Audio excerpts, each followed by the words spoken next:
Krishnan Ganesan, CEO and co-founder at Rocketlane, and Sania Surana, Chief of Staff at Rocketlane.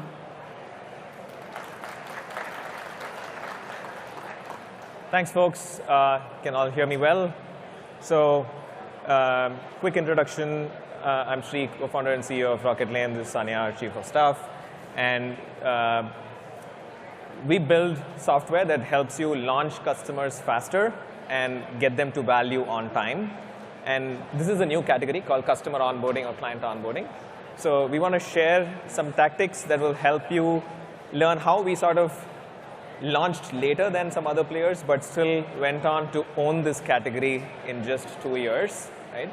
And one of the key things, why should you own your category? One, you get to see every deal in the category when you become seen as the leader. And two, you end up winning 66% of the deals that come in because the others are on the defense, right? So whoever is pitching after you needs to justify why them, why not you. And that's where I think that we have really made a name for ourselves as a clear category leader. And what did that do for us? Firstly, I think, in our first year, we won over 200 accounts, and 40% of those came from direct traffic, came from brand searches, and came from referrals. And in year two, it really moved to having referrals happen from investors because we became a board-level conversation with all the companies that we were working with in terms of how this adds value to get customers to value faster. And that's really helped us get a lot more traction because now investors tell their other portfolio companies also about, hey, you should use this to solve this problem, right? So that's the visibility that we were able to create within companies as well. And a side impact is probably competitors been around for longer, maybe has immense pressure on their marketing team, looking at how we've been out-marketing them year after year. So over to Sania to share some inputs from our side on what we actually did to build brand and build community early, right? And we can't get into the depth of everything given it's so much to do, but we're going to give you a flavor. You can meet us at our booth 219 later to learn more about every specific tactic. Thanks, Sri. Hope you're all having fun at day 2. Before I share with you all the strategies and tactical ideas that we implemented at Rocketlane for our success, I'm going to tell you a short story. So before I joined Rocketlane, as I was chatting with Sri for my role, I asked him, how exactly are you going to make revenue, and break it down for me. He said something remarkable. He said, revenue is a team sport. It's not a one-man show. So he asked me to imagine a relay race where success hinged on every team member passing the baton to another team member flawlessly, and that's how we are going to win if everyone does their part to perfection. And that's what I've truly seen in my time here at Rocketlane, every member doing their part to perfection. And so for the first 2 years, every team member, this is what we focused on, right? Every team member wanted to create a brand, wanted to win key logos, and optimize for momentum at all times, including our engineers. The first thing that we did when we wanted to create a great brand for ourselves was follow Muhammad Ali's advice. He said, I am the greatest. And I said that even before I knew I was. So every time we met our customers, prospects, leads, we always punched above our weight. We ensured that. We always looked bigger than we were. So 9 months before we launched our product, we actually launched Pre-Flight, our community, which is today of more than 3,000 leaders from across the globe for onboarding and implementation professionals. We also hosted the world's first and only conference for these professionals called Propel. And in our first year, we had over 1,000 attendees spend 6 hours across 2 days. We also launched our very own podcast where we deep dive and talk about implementation stories from people's experiences. We do, every quarter, we bring out thought leadership, which people found to be very valuable, and this became a huge source of direct traffic, organic search, where these were the channels where we first found our first few customers. We leave no stone unturned. So the next milestone that we had in our journey was our Series A investment. And we created a rap song. And no, this was not a cringe, uncool video that you usually see. This was a pretty cool rap video that we're truly famous for. And this helped us attract talent across the globe. We had people from Kenya reaching out to me to ask for jobs. So you should go check that out. The next thing that we focused on was G2. We knew G2 is a key channel where customers are always going to look at us, evaluate us, and we needed to be where our customers were. Every team, we had a strategy around this, and every team, including sales, post-sales, support, onboarding professionals, implementation team, customer success, all came together to ensure we got G2 reviews and we got the best ones. If you want to know more, please come to our booth 219. I'm really short on time, and I'm not going to be able to share more on this. But please come to our booth.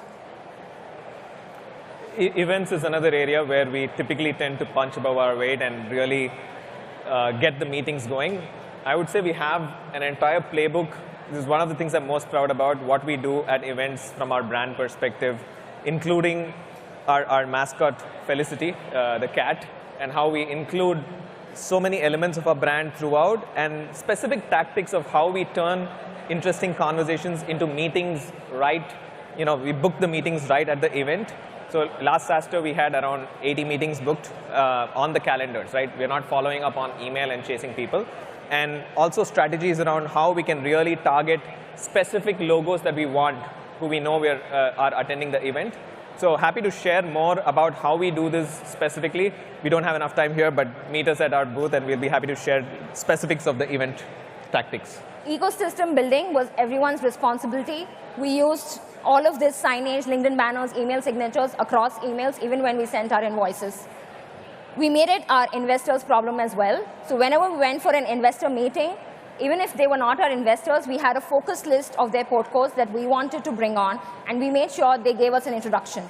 Once we had that introduction, we never lost a deal, right? This was a resume we created, and we sent out to 400 VCs that we had met in our time, and and told their port companies to hire us. So I think one of the things you would notice is when we have those, these are all logos we won through investor intros. And the reason we had so many investor introductions is also because the brand building and community building and all of that gets noticed, right? Like the G2 position, it all adds up. There is a compounding effect. And so we had so many VCs reach out. We never said no, even though we are not raising. We instead asked them for these intros. We did not listen to our customers when it came to product building. We followed a jobs to be done framework for building a product. So we knew if we went to customers, our product would look like any other product on the market, right? If you remember, if you look at history, you look at Henry Ford or you look at Steve Jobs, they were not competing with BlackBerry or horse cart buggies, right? So we did the same. We wanted to create a world-class product which resonated with the customers, which customers knew it was purpose-built for their problems. Next up, we decided we will help customers wherever they are. So irrespective of whether they were an SMB or an enterprise, we helped them set up their onboarding plans, align their teams, set up their processes, and we achieved amazing results, as can be seen. Next problem was how do you evaluate a new category, a new product, which I don't know, right? This was a problem we heard a lot from our customers. So we built an intuitive, interactive platform, an onboarding an evaluation plan which had step-by-step process. This also helped them get a glimpse of our product and understand the product easily and evaluate us in the process. Before we even sold, our post-sales team acted like pre-sales. They did workshops, webinars with our customers. We ensured our customers were successful even before they signed with us. This is an example of a successful onboarding of Flipkart, which is like an Amazon equivalent in India. And the customer definitely bought us after we helped them onboard Flipkart. As Sri said, power of compounding is something that we're seeing now. We have reached out to CEOs, CFOs, everyone in the team, right? If we sold to a VP of professional services, that's not who we stopped with. Everybody in the company knows about us, and Rocketlane today is a board-level conversation. We ensured that. And today, I mean, as we speak, Rocketlane has billboards running on US 101 with brands like Drift, Clary, Front App, etc., where those companies are giving us testimonials. It's truly win-win because their logos are also up on those billboards. But that's the kind of presence we're creating for ourselves during critical weeks like SaaStr, Dreamforce, etc. I hope you found this session useful. If you want to know a little bit more about our thought leadership and how it helped us get those early customers, please visit our booth. And you can also have a copy of some of our thought leadership. Thank you.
Please welcome to the stage Durga Pandey, CEO and co-founder at Subscribe.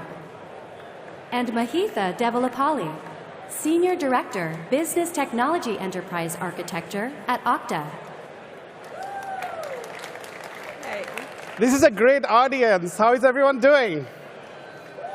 On this cold but hot day, it's like hot, but it's also cold. We're really excited to talk about a really hot topic, AI today. I'm a CEO at Subscribe.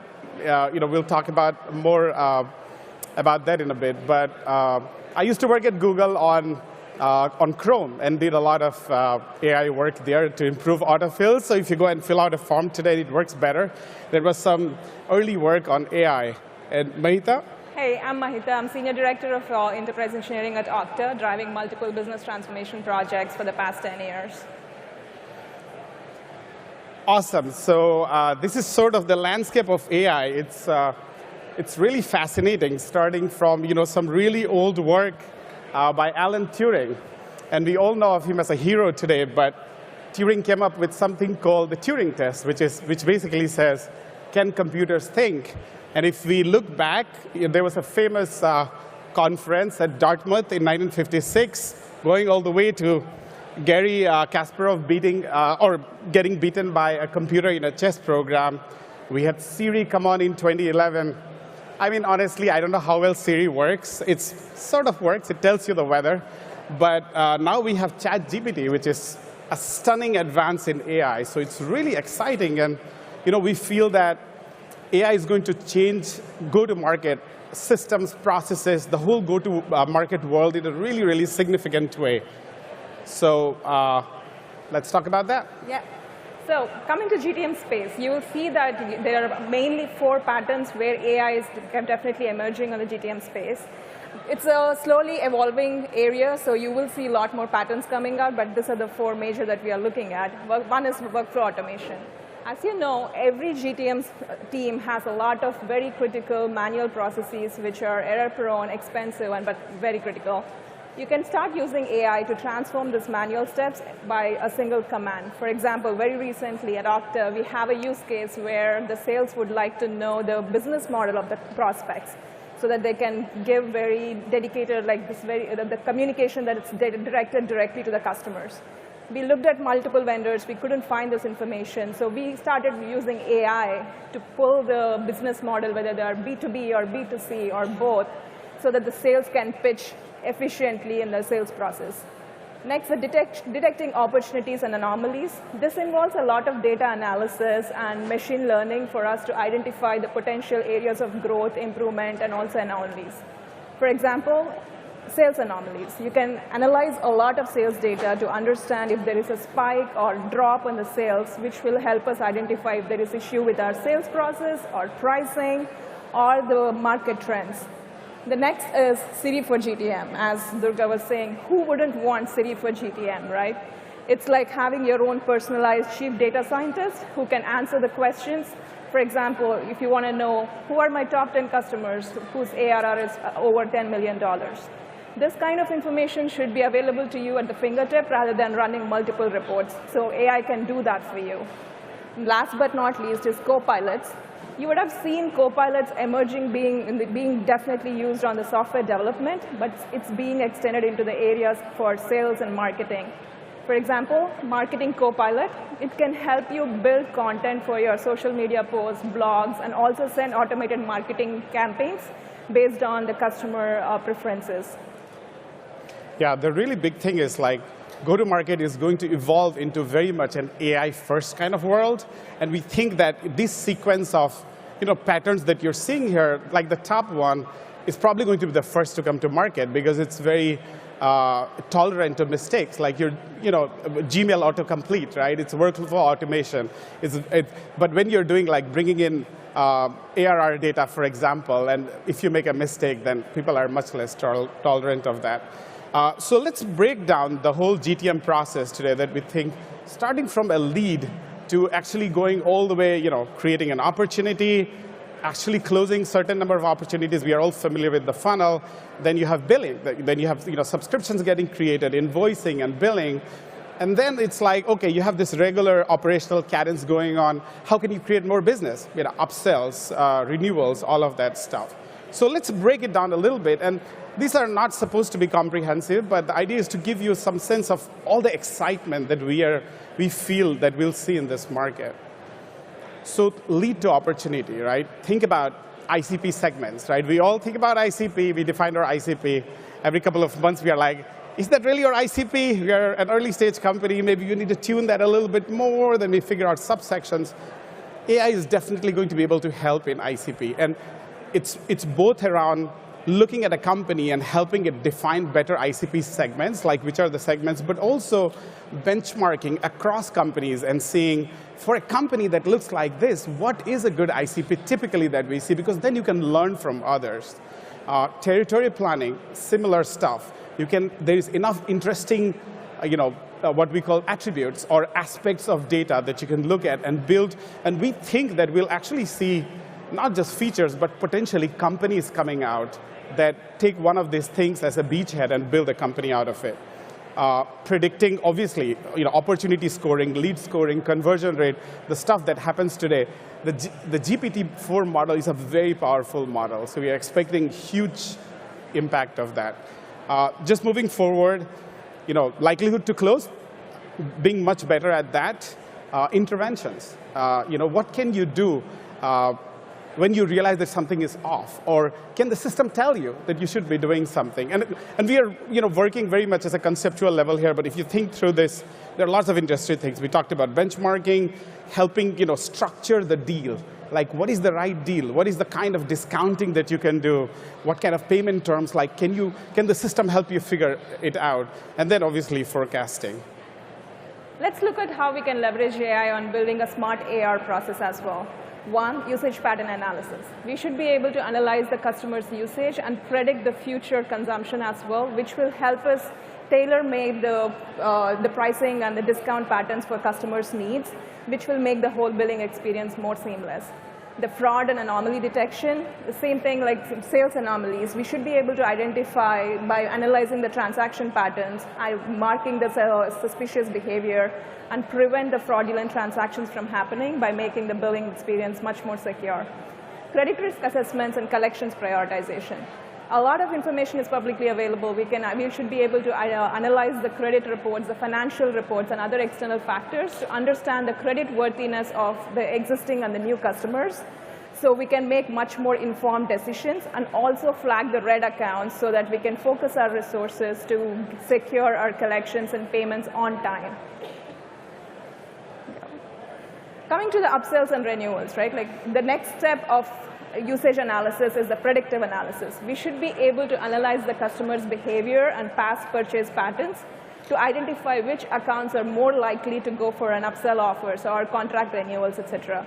And we can segment the customers based on their needs, preferences, and purchase patterns, so we can create the upsell and renewal strategies very focused to those segments.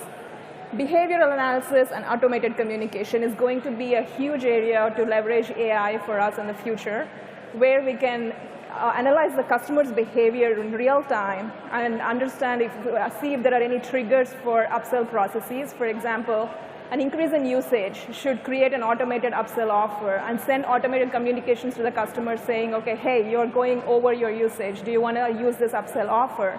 This will enable us to get the customer's attention on time and increase our business over the period. So these, again, as Durga was saying, these are some of the use cases where we can use AI to turbocharge the GTM processes. A small investment can get you a big impact in this area. Understand your objectives, define your use cases. There's a lot of vendors that you can analyze from based on the ease of use, the customization that you need, the models, and the scalability, performance, and security. So a couple of quick takeaways. This is a pretty quick talk. AI is going to change go-to-market significantly. Go-to-market is going to pretty much adopt an AI-first mindset because there's a lot of text. There's a lot of information that LLMs can work with. So it's a huge ripe opportunity, whether it's like CRM or anywhere down the line. And you can think about it small, again, like, start with a small investment, but it's really important not to be left behind. It's a pretty big opportunity, and I think it's taking an iterative approach, engaging a lot, checking out products that are coming out with AI features, thinking about your own stuff. It's going to pay off really well. So Okta. Yeah, if you'd like to talk anything more about how we use AI at Okta and also know more about Okta, our booth is right there. Please stop by, and our team will be happy to help you. And we are at booth 230 in the next building, and we have this insanely good chocolate. So stop by, and happy to talk more about AI. It's very, very exciting. Thanks, everyone. Thank you.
Please welcome to the stage Trinity Nguyen, VP of Marketing at UserGems, and Mark Kozaglow, CRO at Catalyst. Wow, that's nice. Thanks, everybody. Great to see you.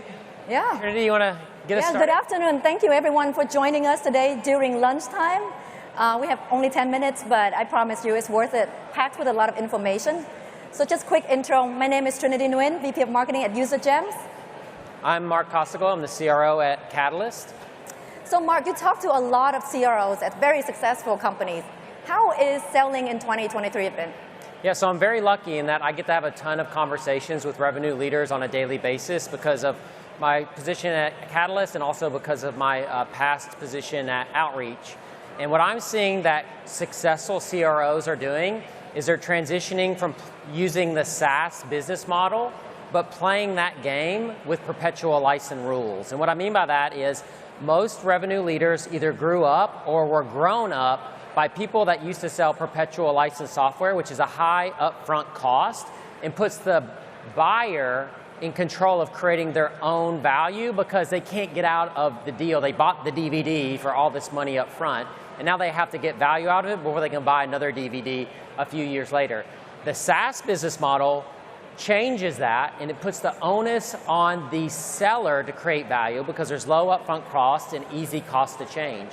And so what I'm seeing successful CROs do is they're moving from these perpetual license, top of funnel, sales-centric, sell. Believe me, I led sales, was employee one at Outreach, and grew them to about $200 million. I know what that world is like. But the successful CROs are starting to move to how do we work on the back half of the funnel and make sure that 92% of the revenue which comes from the customers in a lifetime value is where we put the majority of our effort. And so we're starting to see some signs around that, Trinity, of what people are doing. And some of the things that we're starting to see in these challenges are, one is ACVs are lower than they've been in a long time. And they just saw, Salesforce just released a report that says this kind of thing is at an all-time high for the last 5 years. Sales cycles are increasing. Again, Salesforce says a 20% increase in deal cycles in the last 12 months.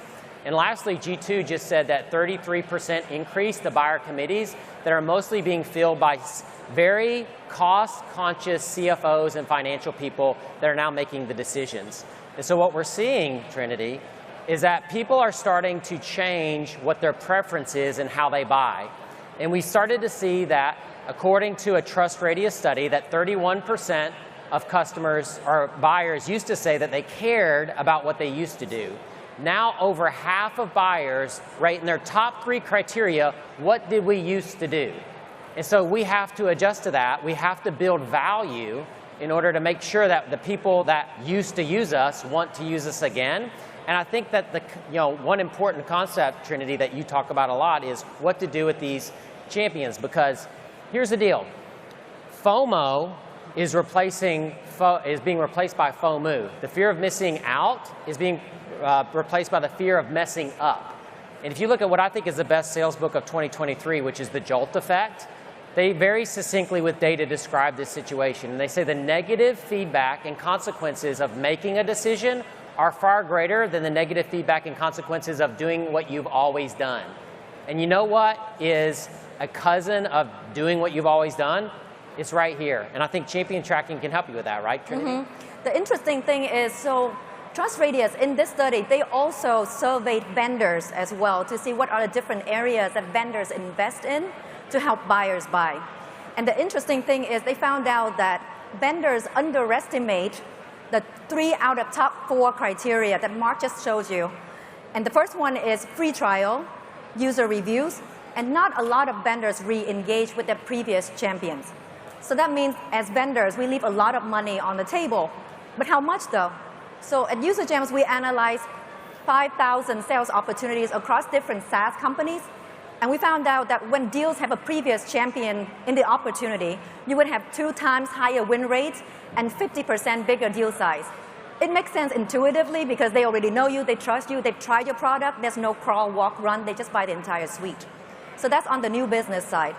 On the retention side, Sturdy did an analysis, I believe last year, where the customer accounts, when they have a champion change, so a champion leaving and or a new executive joining that account has 65% churn risk.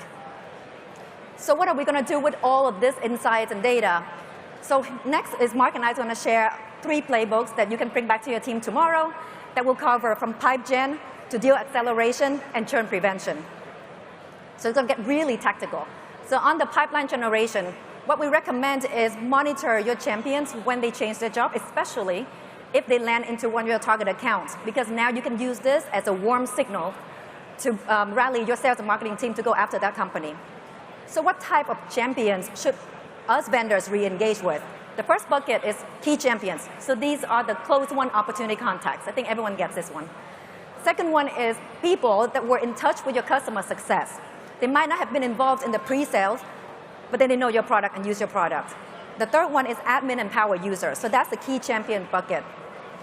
The second bucket, a lot of companies forget, is the end users, especially the ones with the high NPS scores. They were a user before, they did not evaluate or buy, but doesn't mean they won't be able to buy the next company. A third one is key prospects, so close loss, opportunity contacts, and even open op contacts, because that will help your sales team to de-risk any open opportunity going on. So some tips here. So we've been running this play at UTSJam for like 4 years internally for ourselves. And the number one tip I always give to the SDR team and all of our customers, please be human. These are your creme de la creme. These are the hardest of leads. Don't treat them like anyone that download ebook, white paper, etc. Be human, congratulate them. If you can, send them a gift. That's what you would do with your friends, right? And again, please do not ask for sales in your first touch. This is really hard to get the sales team buy-in, but if you use any tool like Outreach, Sales Loft, Group, etc., you can set the next steps to circle back in 2 weeks or 4 weeks. Your buyers are smart enough, they know what's going on. Second piece is the timely outreach. New executives spend 70% of their budget in the first 100 days. If any of you here have been buyers, you know this. You come in, you want to shake things up. So it's timely, it's important to reach out during this buying window. And the last piece, if you want to implement something like this, just map it out on a piece of paper. What are the different tasks you have to do and where you can automate so that your sales team can spend more time being human, point number 1, and reach out timely, point number 2. So that's on the pipeline generation. Moving on to now there's an opportunity, open opportunity. What can we do? So Champion can also help you accelerate deals. So as Mark mentioned, there are more and more buyers involved in the deal right now, especially C-suite. And if there's a competitor involved in your deal, you want to have more champions on your side. So as AE, monitor your accounts that have opened up and see if there's anyone that you were in touch with in the past. Get the intel from them and try to bring them into a sales conversation. So sales, the concept of multi-threading is pretty familiar, but for marketing, not a lot of marketers think about multi-threading. Once an opportunity is created, the baton is passed to AEs. But that's a missed opportunity. So last year we ran an A/B test where we split up all of our open opportunity, A/B testing. Half of them got served, we call multi-threaded ads. The other half did not get served. So when our sales team is in touch with, say, a sales leader, we immediately target the rest of the buying committee at that company, like marketing and RevOps, and would say something really soft, like, hey, marketing, someone in your team's talking to us. Do you want to join a conversation? Hey, RevOps, etc. The goal is not trying to get them to request a demo. There's already an opportunity. The goal is for them to see, aware about our brand, and then know that something's going on and have a conversation internally when we're not there. So in a way, as a vendor, be in the room where it happens, even though you're not there. So what we found out after running this A/B testing for a quarter, we found that the opportunity that got served, the multi-threaded ads, got bigger win rates, bigger deal size. It's natural because now it's a company-wide initiative. More prospects involved. And the interesting thing is, even though there are more people involved, the sales cycle is shorter. So some tips here for marketers out there that want to try this. Allocate this under your experiment ad budget.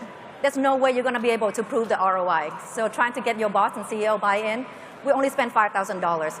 And that's more than enough. Optimize for impression. You want their eyeballs, not clicks. And common sense, just make sure that your audience is as accurate as possible, and that's how you're going to be able to measure this program. Yeah, and the best way to build a champion is to provide value. And that can be very cliche, but we need to break it down in what it means. What it means is recurring revenue always follows recurring impact. If you can provide recurring little bite-sized chunks of impact for your customers, then you build a champion that is built on how humans actually work. There's something called VRRS, Variable Ratio Reward Schedule, which basically says humans prefer small rewards that happen unpredictably rather than predictable large rewards that are much less frequent. And so what we've done is we've created this little plateau of value concept that helps you understand that most companies, when they onboard a customer, they have this immediate upswing in value. They let a sigh of relief that they're done. The value stays the same for months. When we get to the renewal, guess what happens? The customer says, what have you done for me lately? And you've now lost a champion that you had several months ago because they do not give you credit for what you did several months ago. They're always saying, what did you do for me last quarter, last month, last week? And so you need to change this to more of a stair step with small bite-sized chunks of value. I say all the time, most software is an elephant. How do you eat an elephant? First of all, you don't eat elephants. It's illegal. But if you did, you eat it one bite at a time, not jam it down everyone's throat. The old way is jam the elephant down the throat and hope that they get value. That is perpetual license software rules. SaaS software business model says small incremental steps that take advantage of human behavior and how we like to receive rewards for effort we put in, creates a gap in overall value in the beginning that gets returned to you later because people respect and they also really enjoy more frequent, smaller rewards. So that's how you build a champion, is you do the stair-step approach of value creation versus plateauing out after initial huge amount. So 3 little takeaways for everyone here is, the first one is make sure that you give bite-sized value to your customers. Make sure that you celebrate the outcome after every little step. Every time that you create incremental value, guess what you do? You ask for more money, all right? And then you ask for the renewal. It's a great built-in way to get expansion and renewal. And then don't make sure that you overload value in the beginning of the implementation. So listen, User Gems is over in the other hall, right? The cash machine. They have a cash machine. Go see what it's like to grab cash in a blowing machine with one hand. You can't do it. Just like it's tough to win a deal when your champions aren't there because your hands are tied behind your back. So make sure you check out User Gems, and we'll be over there to answer any other questions. So thank you, everybody. Thanks, Mark.